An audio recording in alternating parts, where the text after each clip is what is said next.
हे guys, मैं Sumit Kaushal, welcome back to listening another. आज के वीडियो में करने जा रहा था यूनियन पार्लियामेंट। ठीक है, और ये चैप्टर सिविक्स का पहला चैप्टर है। सिविक्स वैसे ही बच्चों को मुश्किल लगती है और पहला चैप्टर का पहाड़ जैसा हो तो मुश्किल तो और लगेगी, लेकिन कोई बात नहीं, इस वीडियो के बाद तुम्हें वो चैप्टर बहुत आसान लगने लग जाएगा, क्योंकि ना ही तुम ये सीखोगे कि ये चैप्टर में क्या क्या है, तुम ये भी थोड़ा बहुत सीख जाओगे कि सिविक्स को पढ़ना कैसे चाहिए। तो हम स्टार्ट करते हैं, धीरे धीरे तुम खुद सब कुछ समझ जाओगे। तुम बहुत समझदार बंदे हो यार, तुम्हें कुछ सिखाने की तो है भी नहीं। ठीक है, अब ये चैप्टर क्या है, the union parliament. Union parliament मतलब जो हमें इतना पता भैया, बेसिक बेसिक हमें पता है कि सेंटर में एक पार्लियामेंट है कोई। ठीक है, वहां पे सारे एमपीज वगैरह बैठते हैं, एमपीज मतलब मेंबर ऑफ पार्लियामेंट। ठीक है, और वो कुछ ना कुछ फैसले करते रहते हैं, कभी कभी लड़ते रहते हैं, कभी कभी कुर्सियां भी उछाल लेते हैं। ठीक है, एनीवेज, ठीक है, मतलब ये सब करते रहते हैं। अब यूनियन पार्लियामेंट के बारे में पढ़ने से पहले हमें एक चीज जाननी होगी कि जब हमारा कॉन्स्टिट्यूशन लिखा जा रहा था तब हमारे जो लॉ मेकर्स थे उन्होंने क्या सोचा था, उनका बिलीफ सिस्टम क्या था। तो बेसिक्स जो उनके थे ना, हमें पता है कि India is a republic country, is a sovereign country, वो सब चीजें ठीक है हमने पढ़ रखी है, 9th में पढ़ी थी। बट जब कॉन्स्टिट्यूशन बन रहा था ना, जब लॉ मेकर्स ने दिमाग में फ्यूडरल सिस्टम था कि इंडिया को फ्यूडरल सिस्टम बनाना है। अब भैया फ्यूडरल सिस्टम क्या होता है? फ्यूडरल सिस्टम ये होता है कि सेंटर भी है और स्टेट भी है। सेंटर के पास अलग पावर्स हैं, स्टेट के पास अलग पावर्स हैं। किसके पास कितनी है वो डिपेंड करता है, बट फ्यूडरल सिस्टम ये होता है कि इनके पास भी पावर्स है अलग और इनके पास अलग पावर्स है। ठीक है, अलग अलग पावर्स है। तो अब ये सिस्टम सोच के हमने बनाया अपना देश। यूएस में क्या था, अब यहां पे मैंने क्या लिखा, federal system with a strong centre. ठीक है, हमारा सेंटर ऑब्वियसली स्ट्रॉन्ग है, क्योंकि तुम देखोगे कि आगे आगे हमें पता लगेगा क्यों स्ट्रॉन्ग है। बट बेसिक्स मैं तुम्हें बताऊं कि अगर कोई एक लॉ है जो कि सेंटर ने भी, मतलब कोई एक चीज पे सेंटर ने भी लॉ बनाया और किसी पर्टिकुलर स्टेट ने भी लॉ बनाया, लेट्स से हरियाणा ने कोई लॉ बनाया और सेंटर ने कोई लॉ बनाया, वैसे तो सेम पार्टी बट चलो अलग अलग भी हो, अलग अलग बना दिया, मैं तुम एज्यूम करो। अब क्या हुआ कि वहां पे कोई और लॉ बन गया, उसी पर्टिकुलर सब्जेक्ट पे कोई और लॉ बना दिया, इसके अगेंस्ट में सेंटर में है, तो प्रिवेल कौन सा करेगा? सेंटर वाला करेगा। और ये पूरे इंडिया पे लागू है। ठीक है, सेंटर में जो बनाया लॉ वही प्रिवेल करेगा, अगर सेम लॉ मतलब उस स्टेट में भी है। ठीक है, तो ये चीज होती है, एक है। तो फेडरल सिस्टम है, दो अलग अलग है, दोनों के कमाई के जरिए अलग अलग है ना। मतलब जीएसटी की अगर हम बात करें तो आई एसजीएसटी और सीजीएसटी लगता है, और अगर बाकी भी तरीके कुछ हैं, जैसे फॉर एग्जांपल बहुत सिंपल, कुछ जगह पे यहाँ पे लॉ में लिखा है कि एग्रीकल्चर इनकम पे, वैसे इनकम टैक्स कौन लेता है? सेंटर लेता है, लेकिन एग्रीकल्चर इनकम पे सेंटर नहीं ले सकता। कौन ले सकता है? स्टेट ले सकता है। अब ये बनाया क्यों था? क्योंकि हर स्टेट में एग्रीकल्चर अलग अलग तरीके से होता है, और अगर सेम लॉ बना दे सबके लिए, सेम इनकम टैक्स रजीम बना दे, तो वो दिक्कत वाली हो जाएगी ना, क्योंकि कई जगह पे वो ज्यादा कमाते हैं, कई लोग कम कमाते हैं, कईयों पे उनका रिटर्न ज्यादा, कईयों पे कम है, समझ रहे हो? कईयों पे मौसम वेरी काफी करेगा, तो इसलिए वो किया था। अब कोई स्टेट भी नहीं लगाती जनरली। अब देखो, कई किसान ऐसे भी होंगे जो 1000 रुपए कमाते हैं, कई किसान ऐसे भी होंगे जो करोड़ों में कमाते हैं, पर किसी पे भी टैक्स नहीं है। ठीक है, अब इसकी भी गहराइयां हैं कि क्या दिक्कत है, क्या क्यों नहीं है ये वो, बट हम इनकम टैक्स नहीं पढ़ रहे हैं, इसलिए हम ये पढ़ रहे हैं। तो मैं तुम्हें बेसिक बता रहा था कि फेडरल सिस्टम है, सेंटर स्ट्रॉन्ग है। अब इसमें ना दो चीजें होती है, बस तुम्हारे सिलेबस में यही है, मैं ज्यादा डिटेल में ना ही जाऊं। फेडरल सिस्टम दो तरीके से बन सकता है, या तो कमिंग टुगेदर या फिर होल्डिंग टुगेदर, या कमिंग टुगेदर या holding together. Coming together, holding together क्या होता है? देखो, कमिंग टुगेदर मतलब कि स्टेट्स हैं, वो सोच रही हैं यार हम, अगर हम सोचें कि हम अगर इकट्ठे आके एक देश में, एक पूरा सेंटर में भी थोड़ी चीजें बना दें, इकट्ठे आके एक देश बना दें, बना दें। तुम क्या बोलते हो? तुम अपना प्रोविंस बताओ, तुम क्या बोलते हो? अच्छा, तुम्हारा प्रोविंस क्या बोलता है? बना दें। हाँ, ऐसे करके बनती है USA, United states of America. नाम से ही पता लग रहा है, स्टेट्स यूनाइट होकर अमेरिका बने, United states of America. India on the other hand opposite है, इट वाज ये है कमिंग टुगेदर, सारी स्टेट्स इकट्ठे आई। और इंडिया क्या? Holding together. जब इंडिया बनी, जब इंडिया पाकिस्तान का पार्टीशन हुआ, जब ब्रिटिशर्स वापस गए, जब 1947 में, तो इंडियन वाले सोच रहे थे यार, इंडिया में किस किस चीज को रखना है। वो तो एक लाइन सी मार गए ब्रिटिशर्स कि इधर पाकिस्तान है, इधर इंडिया है। ये स्टेट भी इंडिया में है, ये स्टेट भी इंडिया में, ये स्टेट भी इंडिया में। ये तो आपस में, तो देखो हर स्टेट यही चाहेगी कि हम अपना देश बना ले, हम सेंटर की क्यों सुने उस टाइम पे, जब आजादी के टाइम पे सोचो ना तुम, मोस्ट स्टेट तो यही सोचेंगी, जो प्रिंसिपल स्टेट्स है वो तो ऑब्वियसली सोचेंगी। लेकिन उनको इकट्ठे लाए हम, इंडिया इकट्ठे लेके आई कि इंडिया एक है, होल्डिंग टुगेदर करेंगे सबको, सबके लिए कानून बनाएंगे जिसमें सेंटर स्ट्रांग होगा। अगर देखो स्टेट स्ट्रांग होती वो तो अपने कानून कुछ भी बनाई जाए, इंडिया में ऐसा नहीं ना। यूएस में ऑन दी अदर हैंड, अब वैसे वो भी थोड़ा चेंज हो रहा है, बट वहां पे थोड़ा ऐसे चलता था कि जैसे किसी स्टेट में कोई कानून है और किसी स्टेट में वो कानून ही बिल्कुल ऑपोजिट होगा। इंडिया में इतना एक्सट्रीम नहीं है, थोड़ा थोड़ा डिफरेंसेस होता है, बट मेजोरिटी तो सेंटर वाले कोड है वो सब सेम ही होता है। ठीक है, तो ये चीज थी। अब हम आते हैं यूनियन पार्लियामेंट में। यूनियन पार्लियामेंट राज्यसभा भी हो सकती है और लोकसभा भी हो सकती है। यूनियन पार्लियामेंट दो हिस्सों में डिवाइड, तुम समझो, तुम्हारा चैप्टर भी दो हिस्सों में डिवाइडेड है। लोकसभा राज्यसभा, लोकसभा राज्यसभा, ठीक है, पीछे देखो ही मत भैया। Lok Sabha is the house of the people.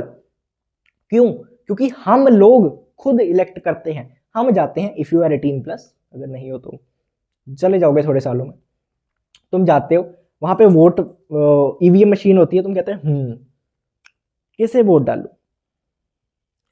पापा ने कहा था इसे डाल दो, न्यूज में देखा था इसे डाल दो, यूट्यूब पे कुछ और कह रहे थे, चलो अक्कड़ बक्कड़ बम्बे इसे वोट डाल देते। तुम ये वोट डाल के आ रहे हो, ये तुम खुद डाल के आ रहे हो, तुम खुद इलेक्ट कर रहे हो। जो भी जीतेंगे वो मेंबर ऑफ पार्लियामेंट बनेंगे, वो क्या होंगे, वो लोकसभा के होंगे। तो that is the house of the people.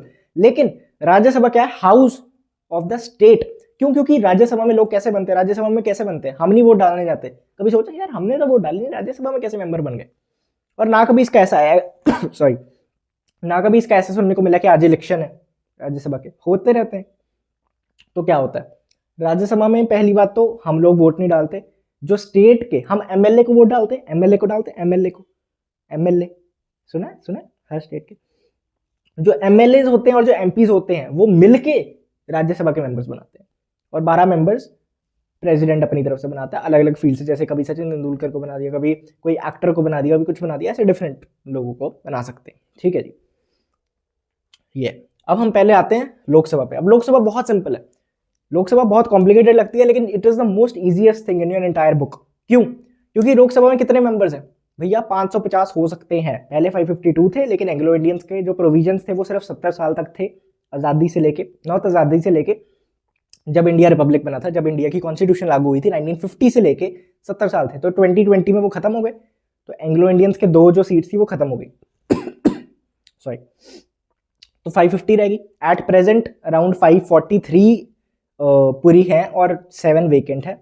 अब वो अलग अलग रीजंस की वजह से हो सकता है, कई लोग डिस्क्वालीफाई हो जाते हैं, कई लोगों की रेजिग्नेशन दे देते हैं, कई लोग की डेथ हो जाती है, मतलब ऐसे अलग अलग रीजन। कई एंटी डिफेक्शन लॉ होता है, वो मैं आगे बताऊंगा क्या होता है, बट उन सब चीज़ों से हो जाता है। तो मैक्सिमम 550 मेंबर्स है, तो मैं ये याद रखना 543 छोड़ो। और लोकसभा के बारे में अब कुछ चीज़ें जो तुम्हें पता होनी चाहिए। अब लोकसभा मैंने कहा हाउस ऑफ द पीपल है, 550 मेंबर है भैया, ठीक है, 550 हाईएस्ट है, मतलब मैक्सिमम लिमिट है। नई पार्लियामेंट में भी चेंज हो जाए, बट एज पर नाउ अभी इतनी है। अब ये जो कुछ चीज़ें ना बहुत सिंपल है। पहला कोरम, कोरम क्या होता है भैया? अब देखो फॉर एग्जाम्पल मैं तुम्हें बताऊं, मैं आज वीडियो शूट कर रहा हूँ, लेट्स से मैं लाइव सेशन कर रहा होता, ठीक है, मैं लाइव आता यूट्यूब पे, मैं कहता कि मैं तुम्हें आज पूरा सिविक्स का सिलेबस पढ़ा दूंगा, मैं तुम्हें आज 2 घंटे में पूरा सिविक्स का सिलेबस बता दूंगा, अगर मेरे चैनल पे जितने भी 40,000 सब्सक्राइबर्स हैं, 40-45 जितने भी है, उसका 10% लाइव आएगा, लाइव वॉचिंग आएगी। मतलब भैया 40,000 का 10%, अगर 4,000 लोग मुझे लाइव देखेंगे तो मैं पूरा सिलेबस पढ़ाऊंगा। अगर नहीं आए पहले 10 मिनट में तो मैं चला जाऊंगा उठ के कि यार चलो यार बंद करो लाइव, मैं नहीं पढ़ा रहा, मेरा मूड खराब हो गया, तुम लोग तो आए नहीं, तुम तो सपोर्ट नहीं करते, तुम तो सब्सक्राइब नहीं करते, सब्सक्राइब कर दो। तो फिर ऐसे मेरा मूड खराब हो जाएगा, ठीक है, बेसिकली ये। तो कोरम क्या होता है? कोरम भी यही है कि लोकसभा और राज्यसभा ये दोनों में अप्लाई होता है, ठीक है, मैंने लिखा इधर, बट दोनों में अप्लाई होता है। कोरम मतलब कि वहां पे ना स्पीकर, वहां पे जो प्रिसाइडिंग ऑफिसर वो आएंगे, इधर उधर देखेंगे, आज बंदे कम लग रहे हैं यार, चलो देखते हैं। अगर 10% हुए या फिर 1/10 हुए, अगर 1/10 हुए ऑफ टोटल, तो वहां पे वो उस सेशन को कंटिन्यू करेंगे, नहीं तो एडजर्न कर देंगे। नहीं तो कहेंगे यार आज तो बंदे ही नहीं आए, आज हम कोई लॉ ही नहीं बना सकते। अगर बंदे ही नहीं आए तो फिर यहाँ पे डिस्कशन करने का फायदा क्या? ठीक है, तो द कोर्ट इज एडजर्न्ड बोलते हैं ना मूवीज में, तो आज के लिए बंद हो जाएगा। तो कोरम मतलब कि एटलीस्ट इतने मेंबर्स होने चाहिए, बाकी आगे डिस्कशन होने चाहिए, आगे की चीजें होने के लिए, ठीक है। क्या 1/10, इधर 1/10 मतलब 55 के राउंड, और इधर 1/10 मतलब 25 के राउंड। इतने मेंबर्स, कम से कम इतने मेंबर्स होंगे तो ही होगा, ठीक है। आई होप तुम समझ गए भैया। कोरम देख लिया हमने, अटेंडेंस सबसे पहले होती है स्कूल में जाके, अटेंडेंस हो गई, कोरम हो गया, उसके बाद क्वेश्चन आर। अब सबसे पहले जाके जो कल का टेस्ट था वो पूछेंगे, ठीक है, मैडम जी आऊंगे, हुक्म चलाऊंगे, ठीक है। तो क्वेश्चन आर में क्या होता है? क्वेश्चन आर में सवाल जवाब होते हैं। क्या बात है भैया, इतनी तगड़ी एक्सप्लेनेशन। क्वेश्चन आर में सवाल जवाब होते हैं, मैं सवाल पूछूंगा, आप मुझे जवाब दो, या मुझसे सवाल पूछोगे तो मैं जवाब दूंगा। अब किससे सवाल जवाब होंगे? सरकार से। सरकार भी लोकसभा का ही पार्ट है, जो प्राइम मिनिस्टर है, जो फाइनेंस मिनिस्टर है, जो होम मिनिस्टर है, जो रेलवे मिनिस्टर है, वो सब किसके पार्ट है? सरकार के। सरकार किस क्या है, मतलब मेजॉरिटी ऑफ लोकसभा, उसे सरकार बोल देते हैं। ठीक है, तो ये क्या होएगी, 1/10 हो गया कोरम में। और क्वेश्चन आर में किससे सवाल पूछेंगे भैया? सरकार से। Right to ask questions to the government, right to ask questions from government is called interpellation, is called interpellation. ठीक है, इंटरपिलेशन क्या होती है? राइट टू आस्क क्वेश्चंस, को सवाल पूछने का अधिकार। ये अगर कॉन्स्टिट्यूशन में ना होता तो तानाशाही की तरफ थोड़ी थोड़ी सरकार बढ़ती है। अगर तुम सरकार जो भी कर रही है उनको अकाउंटेबल ही नहीं ठहरा सकते, उनसे कुछ पूछ नहीं सकते, तो गलत हो जाएगा ना, तो फिर मतलब डेमोक्रेसी थोड़ी कम हो जाएगी। तो क्वेश्चन आर क्या? Right to ask question from government को इंटरपिलेशन बोलते हैं, और इंटरपिलेशन का अधिकार क्वेश्चन आर में दिया जाता है। मतलब आगे भी होता है, ठीक है, आगे भी पूछ सकते हो 0 आर में, लेकिन तुम यहां से समझो। ठीक है, उसके बाद 3 तरीके के क्वेश्चंस पूछ सकते हो तुम क्वेश्चन आर में, स्टार्ड, अनस्टार्ड और शॉर्ट नोटिस। भैया स्टार्ड, अनस्टार्ड और शॉर्ट नोटिस मतलब, स्टार्ड मतलब जिसके पास ये एस्ट्रिक मार्क हो, ठीक है, स्टार्ड। अनस्टार्ड मतलब जहां पे ये ना हो, ठीक है, अनस्टार्ड को जनरली व्हाइट में लिख देते हैं, ठीक है, जो उनके पास पूरा पेपर होता है। और शॉर्ट नोटिस, नाम से ही पता लग रहा है भैया, शॉर्ट नोटिस मतलब जो शॉर्ट नोटिस पे सवाल पूछा जाए। कितना शॉर्ट नोटिस? 10 दिन से भी कम, मतलब ये दोनों को 10 दिन एटलीस्ट देने पड़ेंगे। हाँ ठीक है, अगर कोई इमरजेंसी है तो 10 दिन थोड़ी वेट करोगे यार, तो एकदम से पूछना है तो वो 10 दिन से पहले। लेकिन इन दिनों में डिफरेंस क्या है? देखो, स्टार्ड ऐसे क्वेश्चंस होते हैं जो कि ऐसे एस्ट्रिक मार्क वाले हों और ओरल आंसर दिया हो। स्टार्ड क्वेश्चन किसी ने लिख के पूछा, उस बंदे को वो दिया। अब 10 दिन का टाइम क्यों? क्योंकि उस बंदे को तैयारी करनी है। जिस मिनिस्टर से तुमने पूछा, ऐसा थोड़ी है कि यार कल तुम उसके साथ घूम रहे थे, बताओ बताओ।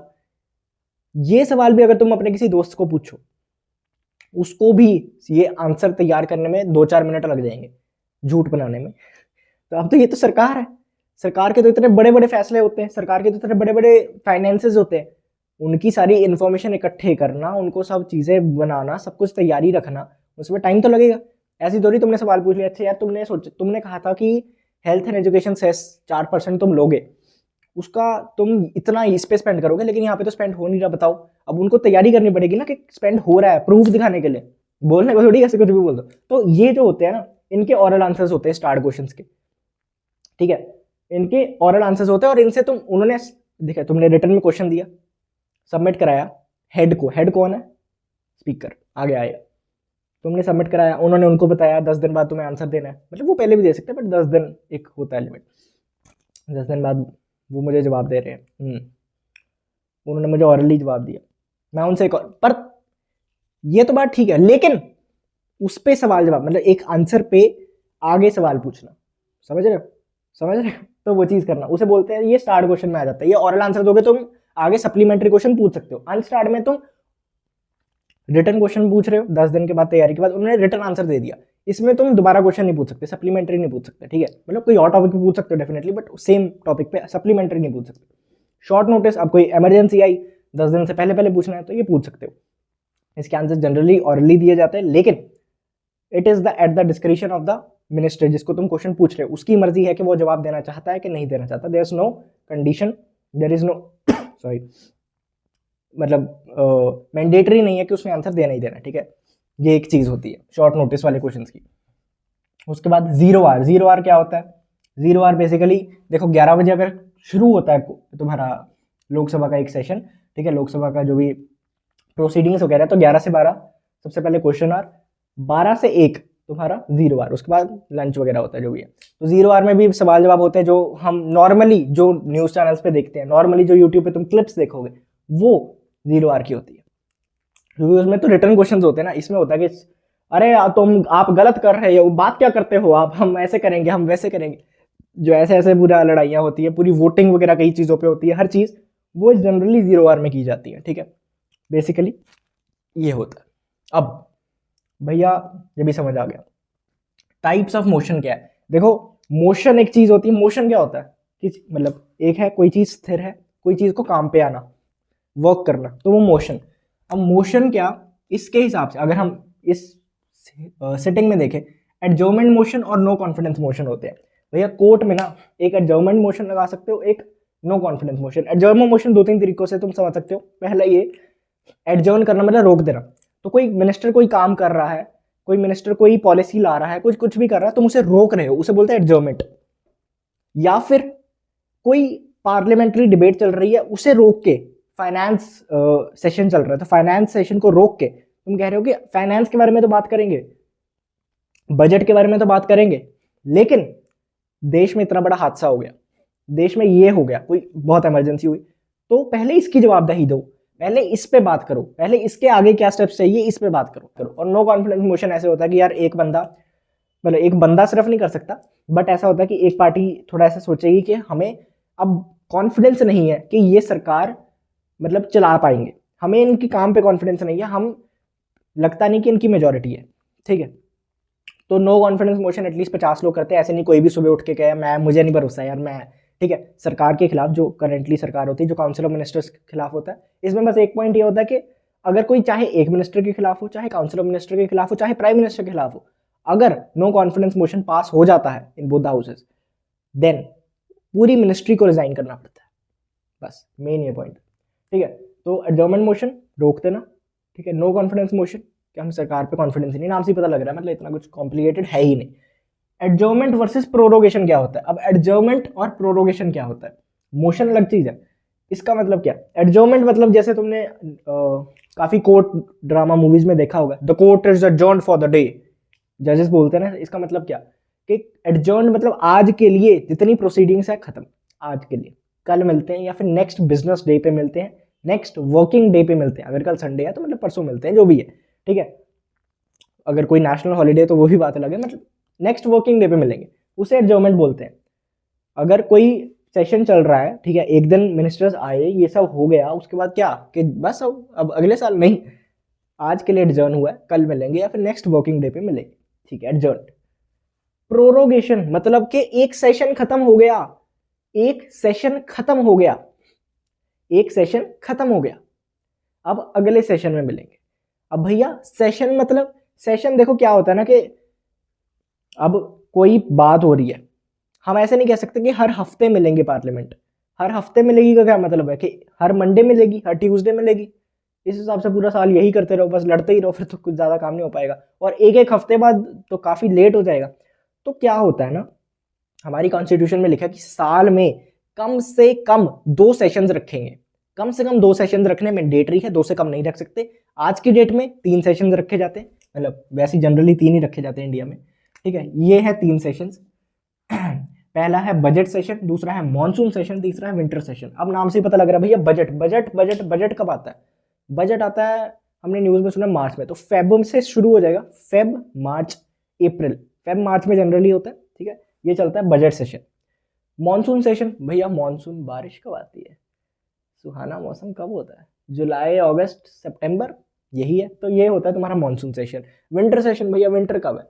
विंटर नवंबर दिसंबर मेनली, तो विंटर सेशन तब होता है। तो बेसिकली ये 3 तरीके के सेशन होते हैं, 3 मतलब टाइम सेशन होते हैं ऑफ द ईयर, ठीक है। अब इसमें मैंने तुम्हें कहा कि जुलाई अगस्त सितंबर, ये 3 दिन। अब सितंबर के आखिरी दिन जब भी मतलब हो सकता है पहले ही खत्म हो जाए, उसके बाद कोई डिस्कशन करने कोई ना बचे, तो वो खत्म कर रहे हैं, तो वो प्रोरोगेशन होगा कि अब सीधा विंटर सेशन में मिलेंगे, और विंटर सेशन का प्रोरोगेशन मतलब बजट सेशन में मिलेंगे, बजट सेशन का प्रोरोगेशन मतलब मॉनसून सेशन में मिलेंगे। एडजर्नमेंट मतलब बजट सेशन के एक दिन की एडजर्नमेंट, बजट सेशन के ही अगले दिन मिलेंगे, समझ रहे हो, ये डिफरेंस है। अब तुमने भी पढ़ लिया भैया, हमें सब समझ आ रहा कि नहीं आ रहा, बता देना, ठीक है, ठीक है।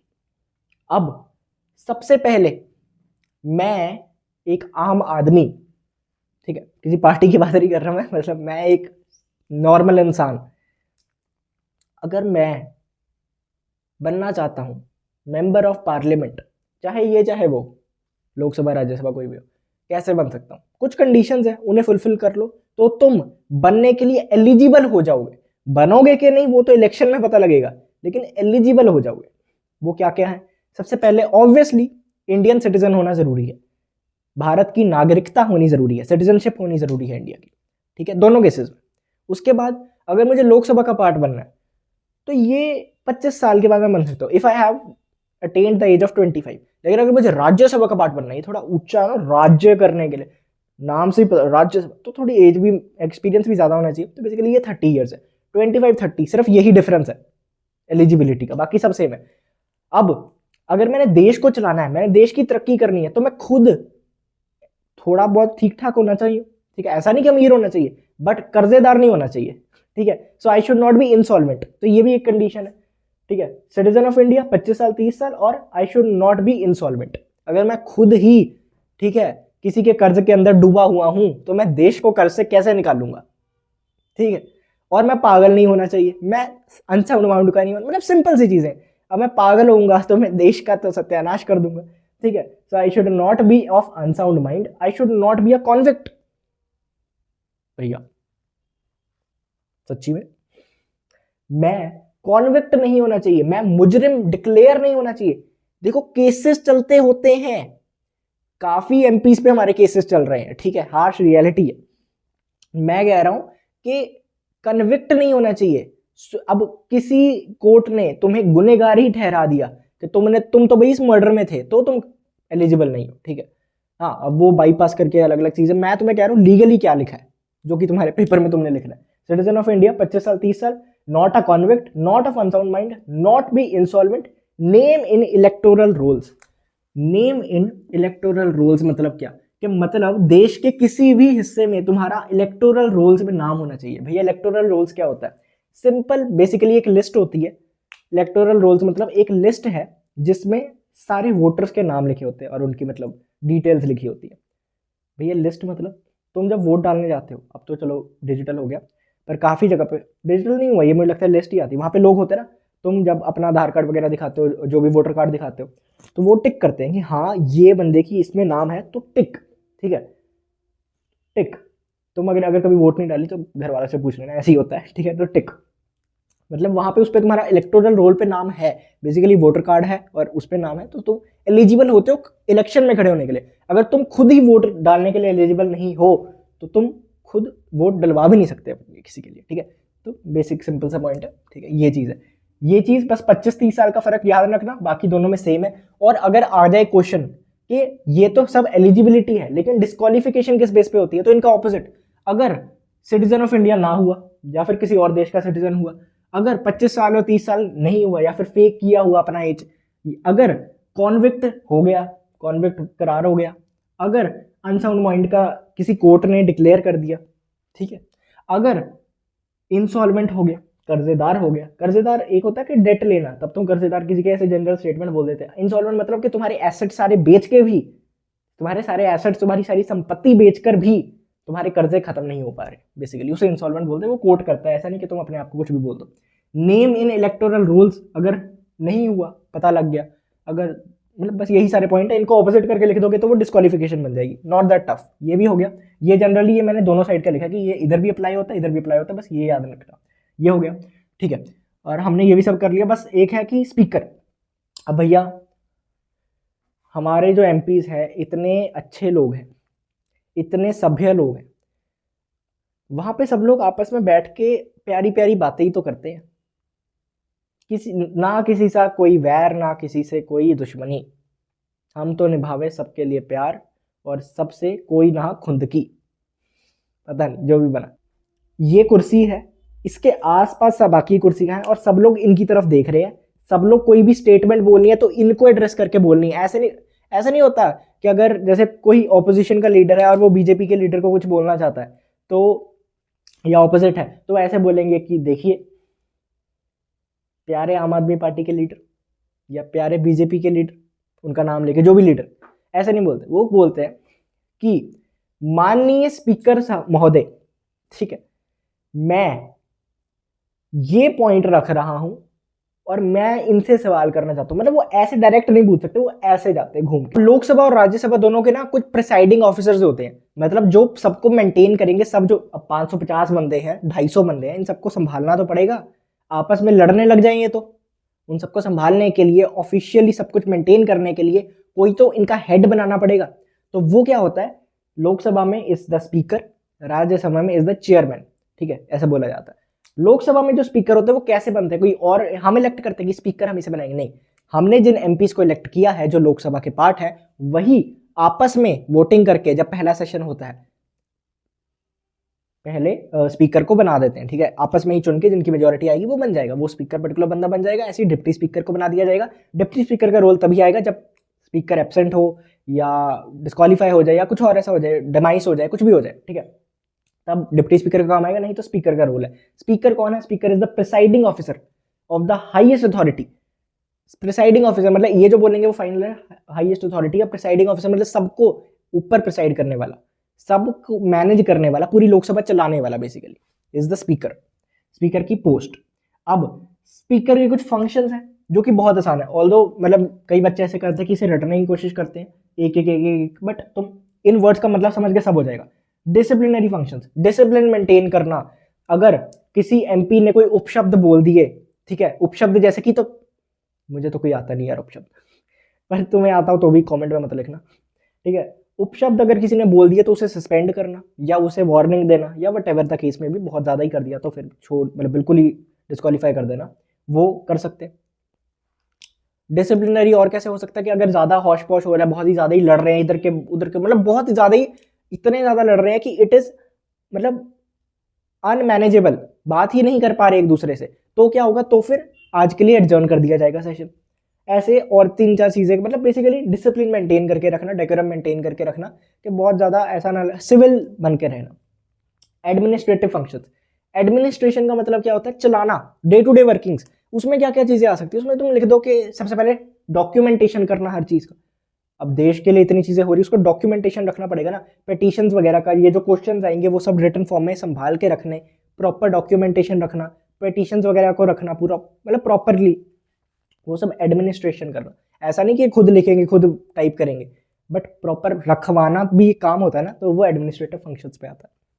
इसी के साथ सॉरी, एडमिनिस्ट्रेट करना कि क्या हर चीज सही से हो रही है, ये जो मोशंस है ये पास होंगे नहीं होंगे, अब किस क्वेश्चन आवर में किस टाइम पे ये मोशंस के बारे में चर्चा होगी, किस सेशन में चर्चा होगी, वो इनसे डिस्कशन पे ही हो सकता है। ऐसा नहीं कि खुद भी अपने से कुछ भी कर दो, ठीक है। तो वो एडमिनिस्ट्रेटिव फंक्शन में आता है, सबको एडमिनिस्ट्रेट करना। तीसरा इसमें तुम लिख सकते हो कि जब अब ये ना चीजें डॉक्यूमेंट होती है इन द सेंस तुम लाइव देख सकते हो यूट्यूब पे, लाइव डीडी नेशनल या डीडी का कोई चैनल होता है दूरदर्शन का, तो उसमें आते हैं, ठीक है, पूरी जब भी सेशन चल रहा होता है लाइव, ठीक है। क्लिप्स कुछ वायरल हो जाती है, कभी कुछ बहुत ज़्यादा हो गया, नहीं तो क्योंकि जनरली ऐसा माना जाता है कि बोरिंग होता है आम लोगों के लिए, तो वो नहीं देखते, बट ऐसा होता है, तो वो सब पूरा प्रोवाइड करना वो सब एडमिनिस्ट्रेटिव फंक्शंस पे होता है, ठीक है। बिजनेस ऑफ द हाउस, अब मेन जो बिजनेस है उसे कंडक्ट करवाना, भैया वो कैसे कंडक्ट करवाएंगे? देखो मेन बिजनेस क्या है लोकसभा का? कानून बनाना, तो कानून बनवाना वो है मेन फीचर। अगर मेजॉरिटी जो वोटिंग करवानी होती है वो बिजनेस ऑफ द हाउस में आ जाता है। और एक ऐसा चीज आती है कि जो मनी बिल्स होते हैं ना, जो पैसे वाले बिल्स होते हैं, वो सिर्फ लोकसभा में आ सकते हैं, वो राज्यसभा में नहीं आ सकते।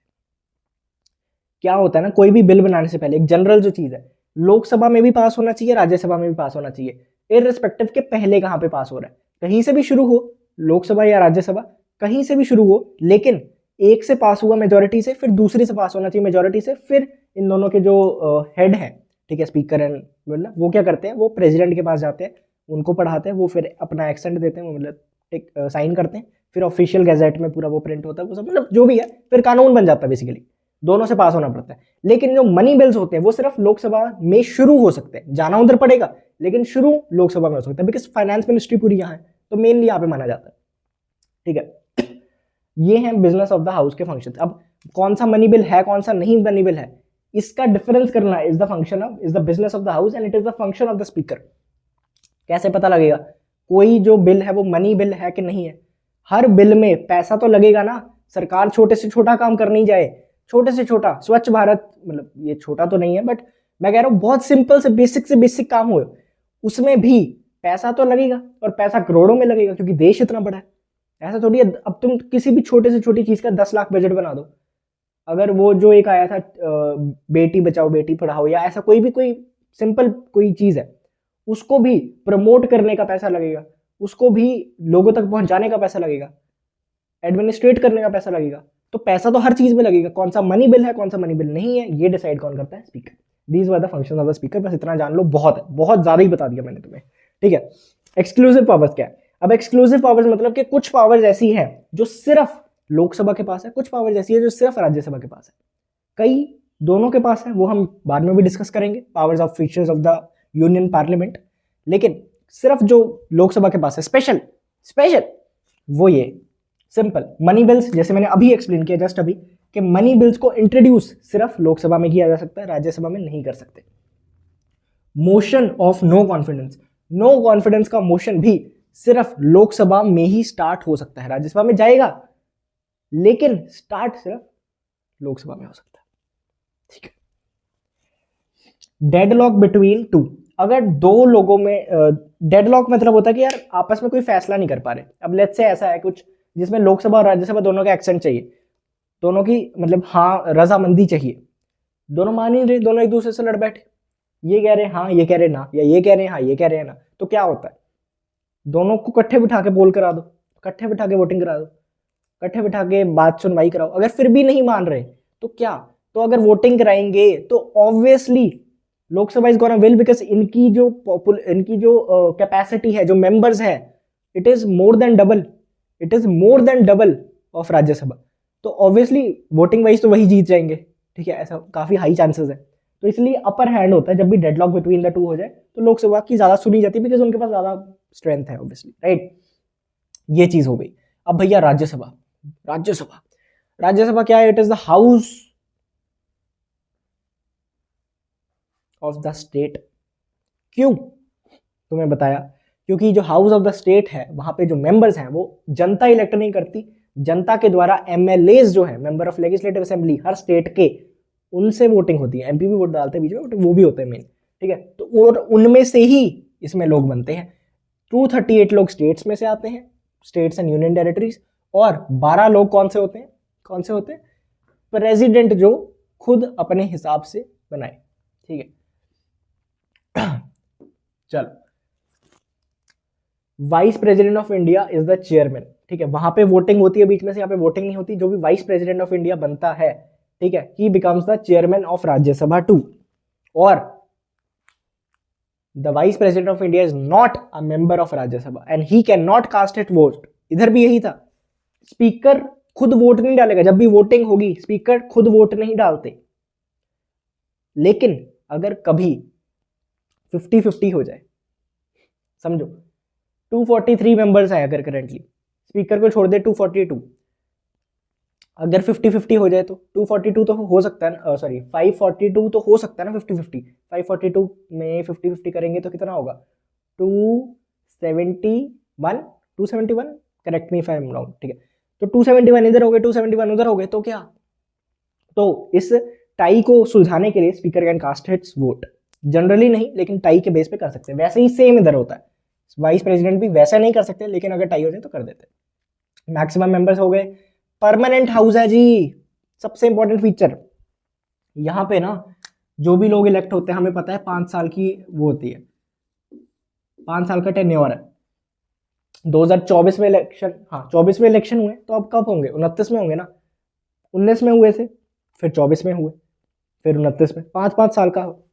राज्यसभा में ऐसा नहीं होता, राज्यसभा पहले तो 6 साल में, अगर कोई मेंबर बना है सॉरी, वो 6 साल के लिए रहेगा, अनटिल एंड अनलेस डिस्क्वालीफाई हो जाए, डेथ हो जाए, खुद छोड़ जाए, रिजाइन कर जाए, वो सब बातें अलग है। लेकिन इन अ जनरल सेंस 6 साल का टेन्योर है।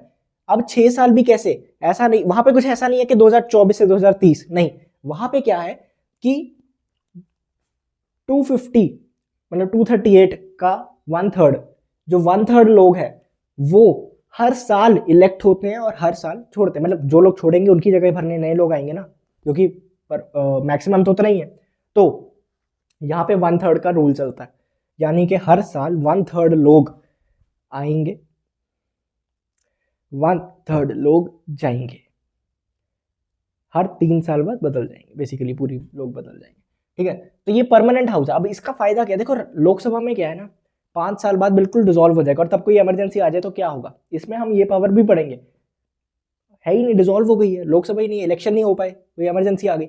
राज्यसभा में क्या है, अगर हर साल मतलब 1/3 लोग जाते हैं, 1/3 लोग चले भी गए, 2/3 तो है, 2/3 लोग तो कोई फैसला कर सकते हैं, तो it is a permanent body, it will never dissolve, permanent house.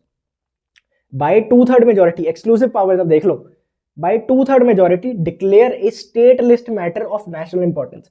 तीन लिस्ट होती है, देखो, स्टेट लिस्ट होती है, यूनियन लिस्ट होती है, कॉन्करेंट लिस्ट। फेडरल सिस्टम का मतलब मैंने बताया था स्टार्टिंग में कि सबके अलग अलग पावर्स बना देंगे कि स्टेट ये मैटर्स पे डिसीजन ले सकती है और सेंटर ये मैटर्स पे डिसीजन ले सकती है और कानून बना सकती है।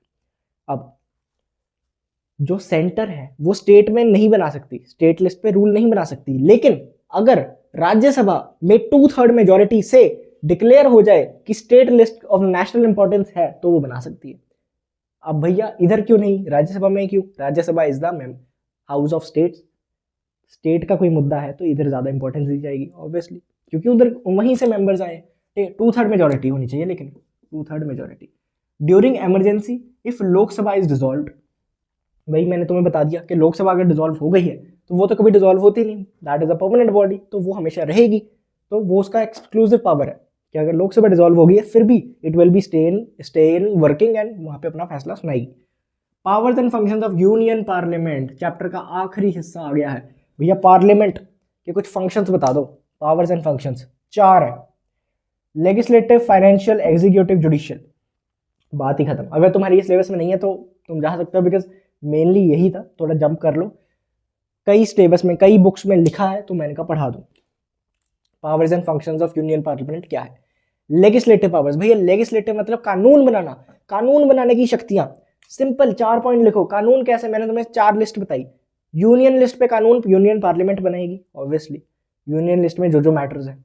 अब कॉन्करेंट लिस्ट एक होती है जिसमें दोनों बना सकते हैं, दोनों बना सकते हैं, लेकिन अगर एक्सक्लूसिव पावर ये क्यों है लेजिस्लेटिव पावर्स इनकी? ये पावर इसलिए कॉन्करेंट लिस्ट की कि देखो यूनियन लिस्ट पे जो यूनियन पार्लियामेंट बनाएगी वो फाइनल होगा। कॉन्करेंट लिस्ट में अगर स्टेट ने भी बना दिया और सेंटर ने भी बना दिया तो सेंटर की सुनी जाएगी, स्टेट वाला लॉ बंद हो जाएगा। अगर मतलब अलग अलग है तो जो सेंटर है वही प्रिवेल करेगा, क्योंकि सेंटर स्ट्रांग है इंडिया का, ये भी स्टार्टिंग में पढ़ा था। फाउंडेशन स्ट्रांग होनी चाहिए तुम्हारी। सब समझ आ रहा है? सब समझ आ जाएगा। यूनियन लिस्ट में ठीक है भैया। कॉन्करेंट लिस्ट भी पावर है, अगर दोनों ने बनाया तो चलेगी यूनियन पार्लियामेंट की। रेजिडुअरी मैटर्स, अब कुछ ऐसे भी मैटर्स हो सकते हैं जो कि जब कॉन्स्टिट्यूशन बनाया था तब कभी काम ही ना आए हो, तब कभी सोचे ही ना होगे जिन्हें, लेकिन अब वो इंपॉर्टेंट है। तो अगर तीनों लिस्ट में कोई मैटर नहीं है तो वो भी यूनियन पार्लियामेंट की पावर में ही है कानून बनाने का।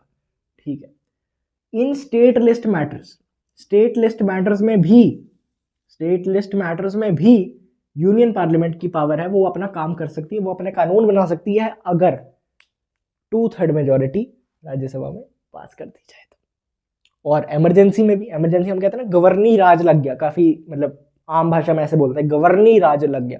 गवर्नी राज क्या होता है कि गवर्नर कंट्रोल करेगा उस, जो स्टेट का गवर्नर कंट्रोल करेगा स्टेट को।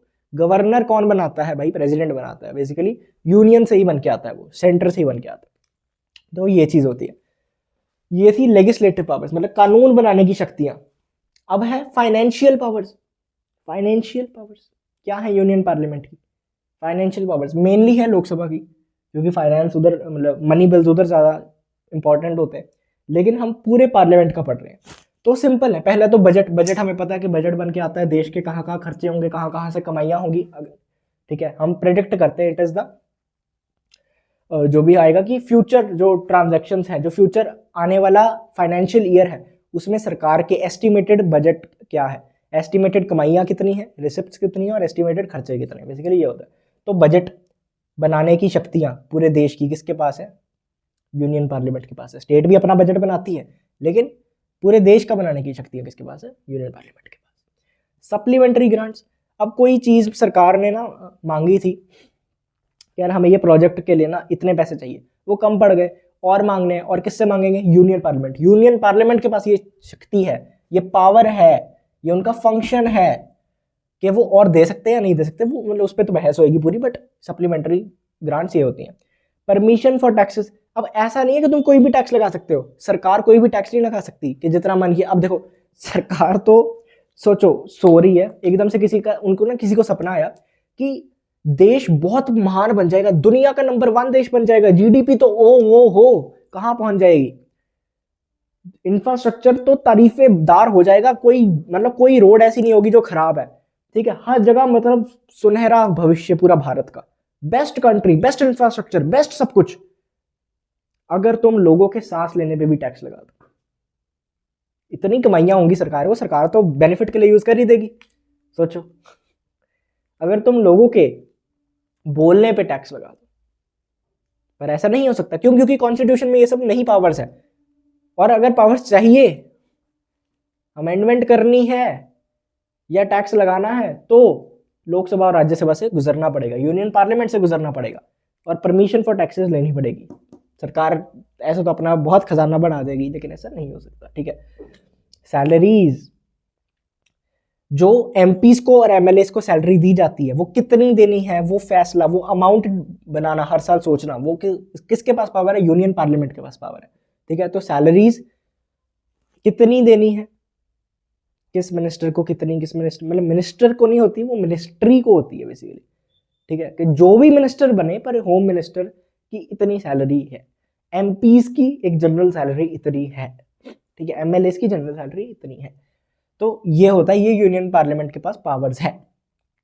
लेजिस्लेटिव, कानून बनाने की, फाइनेंशियल पावर्स पढ़ ली हमने। अब एग्जीक्यूटिव पावर्स बहुत सिंपल है, एग्जीक्यूट करना कुछ चीजों को। सबसे पहले तो इंटरपेलेशन, फिर vote of no confidence plus monetary control, वही सब चीजें जो हम पहले पढ़ चुके हैं यार। इंटरपेलेशन होता है छोड़ देना, इंटरपेलेशन होता है सरकार से सवाल पूछना। ठीक है, सरकार से सवाल पूछना। अब एग्जीक्यूटिव पावर है, एग्जीक्यूट कर सकते हैं। सरकार पे कंट्रोल कैसे बनाएंगे? उनसे सवाल पूछ के। तो यूनियन पार्लियामेंट के पास ये पावर है सरकार से सवाल पूछने की। वोट ऑफ नो कॉन्फिडेंस, वही सरकार के खिलाफ। एग्जीक्यूटरी, सरकार को ना, जो करंट गवर्नमेंट होती है, पावर में जो होती है, उसे हम बोलते हैं एग्जीक्यूटरी। ठीक है, मैं तुम्हें दिखाता हूँ ये क्या है। ये तुम समझो प्रॉपर लेजिस्लेटिव है। बच्चे इन सब शब्द में काफी कंफ्यूज होते हैं, तो मैंने कहा तुम बताइए। लेजिस्लेचर या लेजिस्लेटिव लिख लो, लेजिस्लेटिव बॉडी है। ठीक है, लेजिस्लेटिव, कानून बनाने वाली बॉडी, पार्लियामेंट बेसिकली। इनका एक हिस्सा है सरकार, जिसे हम कहते हैं गवर्नमेंट। गवर्नमेंट को क्या मैंने अभी बोला? एग्जीक्यूटरी, एग्जीक्यूटिव लिख लो।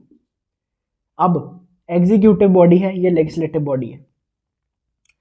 एग्जीक्यूटिव के पास पावर है, ये तो कुछ भी कर दे, लेकिन इन पे सवाल, इनको चेक में रखना, इनको कंट्रोल करना, इनको लिमिट करना, वो लेजिस्लेटिव के पास पावर्स है। क्यों? क्योंकि वो इनसे क्वेश्चंस पूछ सकती है, क्वेश्चंस पूछ सकती हैं, और नो कॉन्फिडेंस मोशन भी पास कर सकती है। तो इनके पास पावर्स हैं इनको चेक में रखने की, नहीं तो ये तो कुछ भी कर दे, देश इनका है। ठीक है, तो ऐसा नहीं कर सकते। ठीक है, तो लेजिस्लेटिव और एग्जीक्यूटिव। अब एक और वर्ड है, चलो अब आए हैं तो कर ही लो, जुडिशरी। जुडिशरी इनसे दूर बनाना, जुडिशरी। जुडिशरी होता है लॉ को इंटरप्रेट करना, और जुडिशियल मतलब जजेस वगैरह, बेसिकली नाम से पता लग रहा है। तो देश को जो भी कानून वगैरह है उनकी पालना करवाना। अगर कोई बीच में गलत कोई कर रहा है तो उसे सजा देना। अब ये इनसे अलग है। ठीक है, बेसिकली मतलब इनका हिस्सा नहीं होता। नहीं तो अगर ये भी इनका हिस्सा हो गया तो फिर कुछ चीज़ें होती हैं वो सेंटर में, बेसिकली आपस में अगर ये एक हो गए, अगर जुडिशरी को अपॉइंट ये वाले लोग करने लग गए और ऐसा कुछ हो गया, तो दिक्कत एक हो जाएगी कि जो जुडिशियल है, जो सुप्रीम कोर्ट वगैरह, वो सरकार के खिलाफ कभी कोई फैसला नहीं सुना पाएगा। वो कभी लेजिस्लेटिव को, एग्जीक्यूटिव को मतलब डाउटफुल ठहरा ही नहीं पाएगा, वो तो क्योंकि उनके लिए काम करेंगे। फिर बेसिकली ये होता है। वेल एनीवेज, ये सब चीजें थी। एग्जीक्यूटिव हो गया। जुडिशियल पावर्स क्या होती है? इम्पीचमेंट की, इंटरपेलेशन सवाल पूछना, इम्पीचमेंट हटा देना, इम्पीच कर देना।